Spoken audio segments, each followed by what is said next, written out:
हमारे साथ जो है वो आपका नाम क्या हुआ सर? शशि रंजन नाम। शशि रंजन जी है और आप किस पद पे हैं? मैं विशेष सर्वेक्षण सहायक बंदोबस्त पदाधिकारी अंचल अकबरपुर। जी।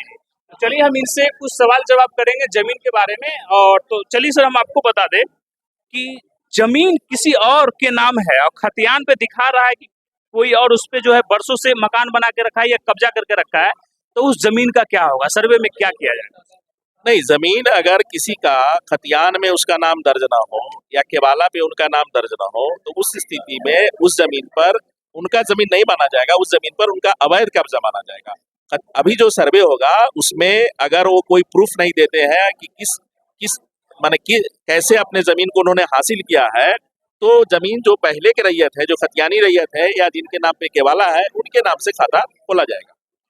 ये अदला बदली जो जमीन हो जाता है बहुत साल पहले, जैसे 271 में शायद जमीन सर्वे हुआ, उस टाइम पे क्या हुआ था कि अदला बदली जमीन हुआ। जैसे यहाँ पे 1 बीघा हमारा है, किसी और का है, तो वो कहता था कि आप जोत लीजिए यहाँ पे, हम वहाँ पे कर लेंगे।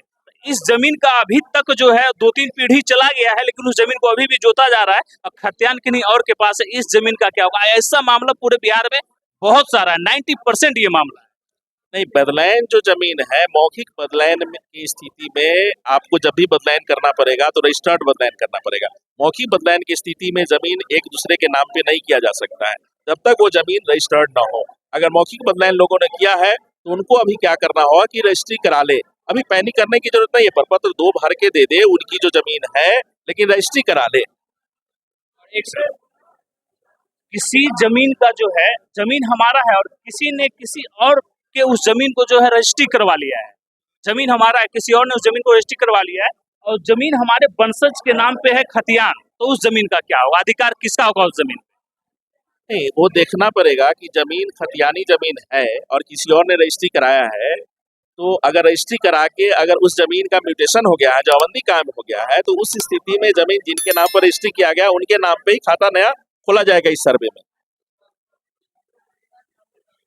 चलिए और सवाल की बंदोबस्त जमीन क्या होता है सर? बंदोबस्त जमीन जो होता है वो सेटल लैंड है, वो गवर्नमेंट कॉम्पिटेंट अथॉरिटी सेटल करती है जमीन को, उसको बंदोबस्त करती है, वो जमीन बंदोबस्त होता है। तो उसका सर्वे में क्या होगा? नहीं, बंदोबस्त जमीन में अगर उनके पास बंदोबस्त का कागज है जो कॉम्पिटेंट अथॉरिटी है तो उनके नाम पे खाता खुलेगा। और जो अवैध कब्जा जमीन है, जैसे किसी का जमीन कोई अवैध कब्जा करके रखा है और जमीन का रजिस्ट्री उनके पास है, बहुत सारे से अवैध कब्जा करके जैसे होता है ना, रंगदारी कर करके या बरियार है तो रख लिया, उस जमीन का क्या होगा? नहीं, अवैध कब्जे वाले जमीन में उनके नाम पे खाता नहीं खुलेगा जिन्होंने अवैध कब्जा कर रखा है। खाता उन्हीं के नाम पे खुलेगा जिनके पास उस जमीन का पेपर है, या तो खतियानी रैयत है या तो उनके पास केवाला है, उन्हीं के नाम पे खोला जाएगा। और ये गैर मजहरवा जमीन, जो गैर मजरूआ जमीन, जो गवर्नमेंट का लैंड है वो गैर मजरूआ जमीन कहलाता है। उसमें 2 प्रकार का होता है, गैर मजरूआ आम, एक गैर मजरूआ खास।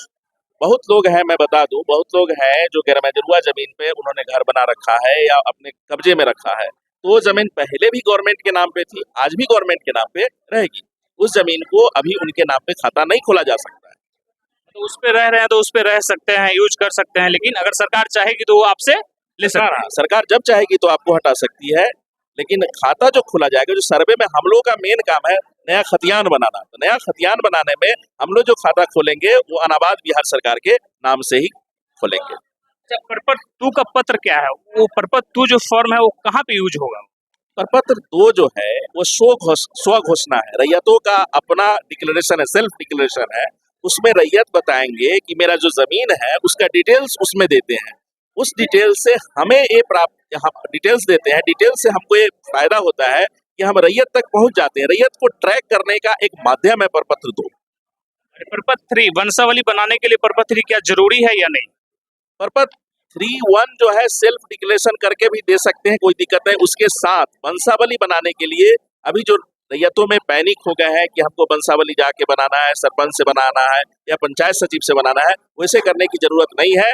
उन्हें आप सादा कागज पे वंशावली बना के प्रपत्र 3(1) के साथ अपने साइन, अपना खुद का साइन करके वो अटैच करके हमारे कार्यालय में जमा कर सकते हैं। वंशावली कौन सा जमीन पे यूज होना है?